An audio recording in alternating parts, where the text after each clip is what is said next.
ನಮ್ಮ ಎಲ್ಲ ಸ್ನೇಹಿತ ಬಂಧುಗಳಿಗೂ ನಮಸ್ಕಾರ. ಇಂದಿರಾ ಮನೆ ಅಡಿಗೆಗೆ ಸುಸ್ವಾಗತ. ಇಂದಿರಾ ಮನೆಯಲ್ಲಿ ಅಡುಗೆಯಲ್ಲಿ ಇವತ್ತು ಕುಷ್ಕ ರೈಸ್ ಮಾಡ್ತಾ ಇದ್ದೀನಿ. ಕುಷ್ಕ ರೈಸ್ ಮಾಡೋದಕ್ಕೆ ಮೊದಲಿಗೆ ನಾನೊಂದು ಪಾತ್ರೆ ತಗೊಂಡಿದ್ದೀನಿ. ಪಾತ್ರೆಗೆ ನಾನು 2 ಗ್ಲಾಸು ಸೋನಾ ಮಸೂರಿ ಅಕ್ಕಿ ಹಾಕ್ಕೊಂಡಿದ್ದೀನಿ, 1 ಗ್ಲಾಸು ಬಾಸುಮತಿ ಅಕ್ಕಿ ಹಾಕ್ಕೊಂಡಿದ್ದೀನಿ. ಹಾಕ್ಕೊಂಡು ಸ್ವಲ್ಪ ಚೆನ್ನಾಗಿ ತೊಳ್ಕೊಳ್ಳೋಣ. ಸ್ವಲ್ಪ ಚೆನ್ನಾಗಿ ತೊಳ್ಕೊಂಡು ಒಂದು ಅರ್ಧ ಗಂಟೆ ನಾವು ನೆನೆಯಕ್ಕೆ ಬಿಡೋಣ. ಅಕ್ಕಿ ನೆನೀತಾ ಇರಲಿ. ನಾವು ಇವಾಗ ಒಂದು ಬಾಣಲಿ ತೊಗೊಳ್ಳೋಣ. ಬಾಣಲಿ ತೊಗೊಂಡು ಅದಕ್ಕೆ 3 ಸ್ಪೂನ್ ಎಣ್ಣೆ ಹಾಕ್ಕೊಳ್ಳೋಣ. 3 ಸ್ಪೂನ್ ಎಣ್ಣೆ ಹಾಕ್ಕೊಂಡು ಒಂದು ದೊಡ್ಡ ಸೈಜ್ ಈರುಳ್ಳಿನ ನಾವು ಮಿಕ್ಸಿಗೆ ರುಬ್ಬೋದಕ್ಕಿದು ಇದನ್ನು ನಾವು ಕಟ್ ಮಾಡಿ ಹಾಕ್ಕೊಳ್ಳೋಣ. ಎಣ್ಣೆಗೆ ಸೇರಿಸ್ಕೊಳ್ಳೋಣ. ಎಣ್ಣೆಗೆ ಸೇರಿಸ್ಕೊಂಡಿದ್ದಾದಮೇಲೆ 1.5 ಇಂಚು ಶುಂಠಿ ಹಾಕ್ಕೊಳ್ಳೋಣ. 1.5 ಇಂಚು ಶುಂಠಿ, 2 ಗಡ್ಡೆ ಬೆಳ್ಳುಳ್ಳಿ ಹಾಕ್ಕೊಳ್ಳೋಣ. 2 ಗಡ್ಡೆ ಬೆಳ್ಳುಳ್ಳಿ ಹಾಕ್ಕೊಂಡು 4 ಬ್ಯಾಡಗೆ ಮೆಣಸಿನ್ಕಾಯಿನ ಹಾಕ್ಕೊಳ್ತಾ ಇದ್ದೀನಿ. ಇದು ಕಲ್ಲರ್ಗೋಸ್ಕರ, ಖಾರಕ್ಕಲ್ಲ. ಇವಾಗ ಹಾಕ್ಕೊಂಡು ನಾವು ಸ್ವಲ್ಪ ಚೆನ್ನಾಗಿ ತಿರುಗಿಸ್ಕೊಳ್ಳೋಣ. ಸ್ವಲ್ಪ ಕಲರ್ ಚೇಂಜ್ ಆಗೋ ತನಕ ನಾವು ತಿರುಗಿಸ್ಕೊಳ್ಳೋಣ. ಇವಾಗ ಒಂದು ಅರ್ಧ ಸ್ಪೂನು ಅರಿಶಿನ ಪುಡಿ ಹಾಕ್ಕೊಳ್ಳೋಣ. ಅರಿಶಿನ ಪುಡಿ ಹಾಕ್ಕೊಂಡು ಸ್ವಲ್ಪ ಹಸಿ ವಾಸನೆ ಹೋಗೋವರೆಗೂ, ಅರಿಶಿನ ವಾಸನೆ ಬರುತ್ತೆ, ಸ್ವಲ್ಪ ವಾಸನೆ ಇರುತ್ತೆ, ಅದಕ್ಕೋಸ್ಕರ ಅದು ವಾಸನೆ ಹೋಗೋವರೆಗೂ ನಾವು ಫ್ರೈ ಮಾಡ್ಕೊಳ್ಳೋಣ. ಇವಾಗ ಒಂದು ದೊಡ್ಡ ಟೊಮೆಟೊನ ನಾವು ಹಾಕ್ಕೊಂಡು ಫ್ರೈ ಮಾಡ್ಕೊಳ್ಳೋಣ. ಅದಕ್ಕೆ ಜೊತೆಗೆ ಇವಾಗ ಟೊಮೆಟೊನ ಸ್ವಲ್ಪ ಮೆತ್ತಗಾಗೋವರೆಗೂ ನಾವು ಫ್ರೈ ಮಾಡಿಕೊಂಡು 1 ಹಿಡಿ ಕೊತ್ತಂಬರಿ ಸೊಪ್ಪನ್ನ ಚೆನ್ನಾಗಿ ತೊಳ್ಕೊಂಡು ಸೇರಿಸ್ಕೊಳ್ಳೋಣ. ಕೊತ್ತಂಬರಿ ಸೊಪ್ಪನ್ನು ಚೆನ್ನಾಗಿ ತೊಳ್ಕೊಂಡು ಸೇರಿಸ್ಕೊಂಡು ಸ್ವಲ್ಪ ಕೊತ್ತಂಬರಿ ಸೊಪ್ಪಲ್ಲಿರೋ ನೀರಿನ ಅಂಶ ಎಲ್ಲ ಹೋಗೋ ತನಕ ನಾವು ಸ್ವಲ್ಪ ಚೆನ್ನಾಗಿ ಫ್ರೈ ಮಾಡ್ಕೊಳ್ಳೋಣ. ಎಲ್ಲ ಫ್ರೈ ಮಾಡ್ಕೊಂಡಿದ್ದಾಗಿದೆ. ಸ್ವಲ್ಪ ತಣ್ಣಗಾಗೋವರೆಗೂ ಬಿಟ್ಟು ಇವಾಗ ಮಿಕ್ಸಿ ಜಾರ್ಗೆ ಸೇರಿಸ್ಕೊಳ್ಳೋಣ. ಪೂರ್ತಿ ತಣ್ಣಗಾಗೋವರೆಗೂ ಬಿಡಿ. ಇವಾಗ ಮಿಕ್ಸಿ ಜಾರ್ಗೆ ಎಲ್ಲ ಮಸಾಲೆನೂ ಸೇರಿಸ್ಕೊಂಡ್ಬಿಡೋಣ.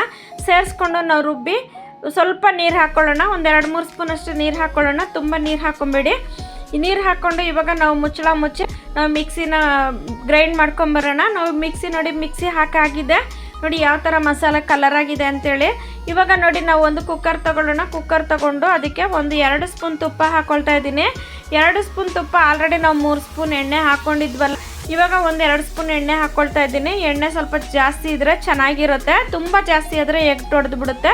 ಇವಾಗ ಅದಕ್ಕೆ ನಾನು ಒಂದು ಅರ್ಧ ಸ್ಪೂನು ಸೋಂಕಾಳು ಹಾಕ್ಕೊಳ್ತಾ ಇದ್ದೀನಿ. ಸೋಂಕಾಳು ಹಾಕ್ಕೊಂಡಿದ್ಮೇಲೆ ಒಂದು 2 ಪಲಾವ್ ಎಲೆನ ಕಟ್ ಮಾಡಿ ಸೇರಿಸ್ಕೊಳ್ತಾ ಇದ್ದೀನಿ. ಕಟ್ ಮಾಡಿ ಸೇರಿಸ್ಕೊಂಡಿದ್ದಾದಮೇಲೆ ನಾವು ಒಂದು ಸ್ವಲ್ಪ ಕಲ್ಲುವ ಹಾಕ್ಕೊಳ್ಳೋಣ. ಸ್ವಲ್ಪ ಲವಂಗ ಹಾಕ್ಕೊಳ್ಳೋಣ. ಒಂದು 6 ಲವಂಗ ಹಾಕ್ಕೊಳ್ಳೋಣ. ಒಂದು 2 ಮರಾಠಿ ಮೊಗ್ಗು ಹಾಕ್ಕೊಳ್ಳೋಣ. ಒಂದು 2 ಮರಾಠಿ ಮೊಗ್ಗು ಹಾಕಿದ್ಮೇಲೆ ಒಂದು 4 ಲವಂಗ ಹಾಕ್ಕೊಳ್ಳೋಣ. ಏಲಕ್ಕಿ ಹಾಕ್ಕೊಳ್ಳೋಣ. ಏಲಕ್ಕಿ ಹಾಕ್ಕೊಂಡಿದ್ದಾದಮೇಲೆ ಸ್ವಲ್ಪ ಜಾಪತ್ರೆ ಹಾಕ್ಕೊಳ್ಳೋಣ. ಒಂದೇ ಒಂದು ದಳ ಜಾಪತ್ರೆ, ಒಂದೇ ಒಂದು ಸ್ಟಾರ್ ಹೂವು, 1 ಇಂಚಿನ ಚಕ್ಕೆ ಹಾಕ್ಕೊಂಡು ನಾವು ಸ್ವಲ್ಪ ಫ್ರೈ ಮಾಡ್ಕೊಳ್ಳೋಣ. ಒಂದು 2-3 ಸೆಕೆಂಡ್ ನಾವು ಫ್ರೈ ಮಾಡಿಕೊಂಡ್ರೆ ಸಾಕು. ಏಲಕ್ಕಿ ಸಿಡಿದ್ಬಿಡುತ್ತೆ, ನೋಡ್ಕೊಂಡು ಹಾಕ್ಕೊಳ್ಳಿ. ಸ್ವಲ್ಪ ಕಸ್ತೂರಿ ಮೇಥಿ ಹಾಕೋಣ. ಕಸ್ತೂರಿ ಮೇಥಿ ಹಾಕಿ ಸ್ವಲ್ಪ ಫ್ರೈ ಮಾಡ್ಕೊಳ್ಳೋಣ. ಫ್ರೈ ಮಾಡ್ಕೊಂಡಿದ್ದಾದಮೇಲೆ ನೋಡಿ ಮತ್ತೆ ಒಂದು ದೊಡ್ಡ ಸೈಜ್ ಈರುಳ್ಳಿನ ನಾನು ಕಟ್ ಮಾಡಿ ಸೇರಿಸ್ಕೊಳ್ತಾ ಇದ್ದೀನಿ. ಒಂದು ದೊಡ್ಡ ಸೈಜ್ ಈರುಳ್ಳಿನ ಮಿಕ್ಸಿಗೆ ಹಾಕಿದೆ, ಒಂದು ದೊಡ್ಡ ಸೈಜ್ ಈರುಳ್ಳಿನ ಕಟ್ ಮಾಡಿ ಸೇರಿಸ್ಕೊಂಡಿದ್ದೆ. ಖಾರಕ್ಕೆ ಇವಾಗ ಒಂದು 8 ಮೆಣಸಿನ್ಕಾಯಿನ ಸೇರಿಸ್ಕೊಂಡಿದ್ದೆ. ಇವಾಗ ಸ್ವಲ್ಪ ಪುದೀನ ಸೇರಿಸ್ಕೊಳ್ಳೋಣ. ಕೊತ್ತಂಬರಿ ಮೊದಲೆಲ್ಲ ರುಬ್ಬಕ್ಕೆ ಸೇರಿಸ್ಕೊಂಡಿದ್ದೀವಿ. ಇವಾಗ ಪುದೀನ ಸೇರಿಸ್ಕೊಳ್ಳೋಣ. ಪುದೀನ ಸೇರಿಸ್ಕೊಂಡು ಸ್ವಲ್ಪ ಚೆನ್ನಾಗಿ ಫ್ರೈ ಮಾಡ್ಕೊಳ್ಳೋಣ. ಪುದೀನಲ್ಲಿರೋ ನೀರಿನ ಅಂಶ ಎಲ್ಲ ಹೋಗೋ ತನಕ, ಹಸಿ ವಾಸನೆ ಹೋಗೋ ತನಕ. ಇವಾಗ ನಾನೊಂದು 20 ಗೋಡಂಬಿನ ನಾನು ಅರ್ಧ ಮಾಡಿಕೊಂಡು ಅದಕ್ಕೆ ಹಾಕ್ಕೊಂಡು ಫ್ರೈ ಮಾಡ್ಕೊಳ್ಳೋಣ. ಸ್ವಲ್ಪ ಬಣ್ಣ ಚೇಂಜ್ ಆಗಲಿ, ಇದೇನು ಇದಾಗೋದಿಲ್ಲ. ಇವಾಗ ಅದಕ್ಕೆ 1 ಸ್ಪೂನ್ ಧನಿಯಾ ಪುಡಿ ಹಾಕ್ಕೊಳ್ಳೋಣ.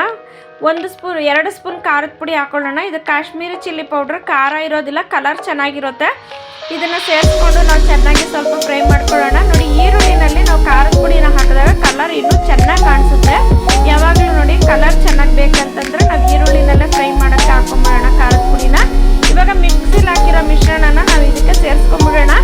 ಸೇರಿಸ್ಕೊಂಡು ನೋಡಿ ಚೆನ್ನಾಗಿ ಫ್ರೈ ಮಾಡ್ಕೊಬೇಕಾಗುತ್ತೆ. ಸ್ವಲ್ಪ ಎಣ್ಣೆ ಬಿಡೋ ತನಕ ನಾವು ಫ್ರೈ ಮಾಡಿಕೊಂಡ್ರೆ ಸಾಕಾಗುತ್ತೆ. ನೋಡಿ, ಚೆನ್ನಾಗಿ ಫ್ರೈ ಮಾಡಿಕೊಂಡು ಇದಕ್ಕೆ ಒಂದು 4-5 ಸ್ಪೂನ್ ಮೊಸರು ಹಾಕಿದೆ. ಮೊಸರು ಹಾಕ್ಕೊಂಡು ಸ್ವಲ್ಪ ಚೆನ್ನಾಗಿ ತಿರುಗಿಸ್ಕೊಳ್ಳೋಣ. ಸ್ವಲ್ಪ ಚೆನ್ನಾಗಿ ತಿರುಗಿಸ್ಕೊಂಡಾದ್ಮೇಲೆ ನೋಡಿ ಎಲ್ಲ ಮೊಸರು ಮಸಾಲೆಗೆಲ್ಲ ಮಿಕ್ಸ್ ಆಗೋವರೆಗೂ ನಾವು ತಿರುಗಿಸ್ಕೊಳ್ಳೋಣ. ಇವಾಗ ನಾವು ನೆನೆಸಿಟ್ಟಿರೋ ಅಕ್ಕಿನ ಸ್ವಲ್ಪ ನೀರಿಲ್ದೇ ನಾವು ಎಲ್ಲನೂ ಮಸಾಲೆಗೆ ಸೇರಿಸ್ಕೊಂಡ್ಬಿಡೋಣ. ನೀರು ಹಾಕೋದಕ್ಕೆ ಮುಂಚೆ ನಾವು ಸೇರಿಸ್ಕೊತಾ ಇದ್ದೀವಿ. ಕೆಲವು ರೈಸ್ಗಳಿಗೆ ನಾವು ನೀರು ಹಾಕ್ಬಿಟ್ಟು, ನೀರು ಕುದಿಸ್ಬಿಟ್ಟು ಅಕ್ಕಿ ಹಾಕ್ತೀವಿ. ಇದಕ್ಕೆ ಹಂಗಿಲ್ಲ, ಮಸಾಲೆಗೆ ಹಾಕ್ಕೊಂಡು ಮಸಾಲೆ ಹಿಡಿಯೋ ತನಕ ನಾವು ಅಕ್ಕಿನ ಸ್ವಲ್ಪ ನಿಧಾನಕ್ಕೆ ತಿರುಗಿಸ್ಕೋಬೇಕಾಗುತ್ತೆ. ಅಕ್ಕಿ ನೆಂದಿರೋದ್ರಿಂದ ಅಕ್ಕಿ ಹೊಡ್ಕೋಬಾರ್ದು. ಇವಾಗ ನೋಡಿ 1 ಗ್ಲಾಸ್ ಅಕ್ಕಿಗೆ 1.5 ಗ್ಲಾಸ್ ನೀರು ಥರ ನಾನು ಇವಾಗ 4.5 ಗ್ಲಾಸ್ ನೀರು ಹಾಕ್ತಾ ಇದ್ದೀನಿ. ಮಿಕ್ಸಿ ತೊಳೆದಿರೋ ನೀರು ಒಂದು ಅರ್ಧ ಗ್ಲಾಸ್ ಹಾಕ್ತಿದ್ದೀನಿ. ಮತ್ತು ನಾನು ನೀರನ್ನು ಒಂದು 4 ಗ್ಲಾಸ್ ಹಾಕ್ತಾಯಿದ್ದೀನಿ. 4 ಗ್ಲಾಸ್ ಹಾಕಿದ್ಮೇಲೆ ರುಚಿಗೆ ತಕ್ಕಷ್ಟು ಉಪ್ಪು ಹಾಕ್ಕೊಳ್ಳೋಣ. ಉಪ್ಪು ಹಾಕ್ಕೊಂಡು ಇವಾಗ ನಾವು ತಿರುಗಿಸ್ಬಿಟ್ಟು ಚೆನ್ನಾಗಿ ನಾವು ಕುದಿಯೋ ತನಕ ಬಿಡಬೇಕಾಗುತ್ತೆ. ಸ್ವಲ್ಪ ಚೆನ್ನಾಗಿ ಕುದಿಸ್ಕೋಬೇಕಾಗುತ್ತೆ. ಒಂದು ಒಂದು ಕಾಲು ಭಾಗ ಅನ್ನ ಬೇಯಬೇಕಾಗುತ್ತೆ ನೋಡಿ. ಚೆನ್ನಾಗಿ ಕುದೀತಾ ಇದೆ. ಒಂದು ಸ್ವಲ್ಪ ಅನ್ನ ಕೂಡ ಬೆಂದಿದ್ದಾದಮೇಲೆ ನಾವು ಇವಾಗ ಸ್ವಲ್ಪ ಚೆನ್ನಾಗಿ ತಿರುಗಿಸ್ಕೊಂಡ್ಬಿಡೋಣ. ಸ್ವಲ್ಪ ಚೆನ್ನಾಗಿ ತಿರುಗಿಸ್ಕೊಂಡಿದ್ದಾದಮೇಲೆ ನೋಡಿ ಬೇಯ್ತಾ ಇದೆ ನೋಡಿ ಅನ್ನ ಯಾವ ಥರ ಬೆಂದಿದೆ ಅಂತೇಳಿ. ಸ್ವಲ್ಪ ನೀರಿನ ಅಂಶ ಎಲ್ಲ ಕಡಿಮೆ ಆಗಿದೆ. ಇವಾಗ ನಾವು ಕುಕ್ಕರ್ ಲಿಡ್ನ ಮುಚ್ಚಿಬಿಟ್ಟು ಮೀಡಿಯಂ ಉರಿನಲ್ಲಿ ಒಂದೇ ಒಂದು ವಿಷಲ್ ತೆಗಿಯೋಣ. ಮೀಡಿಯಂ ಉರಿನಲ್ಲಿ ಇಟ್ಕೋಬೇಕು, ಜೋರು ಉರಿ ಇಡಬಾರ್ದು, ಜ್ಞಾಪಕರಲ್ಲೇ ನೋಡಿ. ಇವಾಗ ಒಂದೇ ಒಂದು ವಿಷಲ್ ತೆಗೆದಾಗಿದೆ ನೋಡಿ.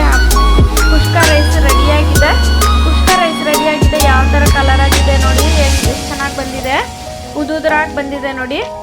ಇದನ್ನು ಬಂದ್ಬಿಟ್ಟು ನಾವು ಚಿಕನ್ ಸಾರು, ಮಟನ್ ಸಾರು ಮತ್ತು ಮೊಟ್ಟೆ ಸಾರು ಇದಕ್ಕೆಲ್ಲನೂ ತುಂಬ ಚೆನ್ನಾಗಿರುತ್ತೆ. ನಾವು ಬಿರಿಯಾನಿ ಯಾವುದಕ್ಕೆ ತಿಂತೀವಿ ಅದರಲ್ಲೆಲ್ಲ ನಾವು ಬಿರಿಯಾನಿಗೆ ಬದಲು ಕುಷ್ಕ ತಿಂದರೆ ಚೆನ್ನಾಗಿರುತ್ತೆ. ನಾನ್ ವೆಜ್ ತಿಂದೇ ಇರೋರಿಗೆ ನಮ್ಮ ವೀಡಿಯೋನ ನೋಡಿ ಸಬ್ಸ್ಕ್ರೈಬ್ ಮಾಡಿ, ಬೆಲ್ ಬಟನ್ ಒತ್ತಿ. ನಮ್ಮ ವೀಡಿಯೋನ ಸ್ಕಿಪ್ ಮಾಡದೆ ನೋಡಿದ್ದಕ್ಕಾಗಿ ಧನ್ಯವಾದಗಳು ವೀಕ್ಷಕರೇ.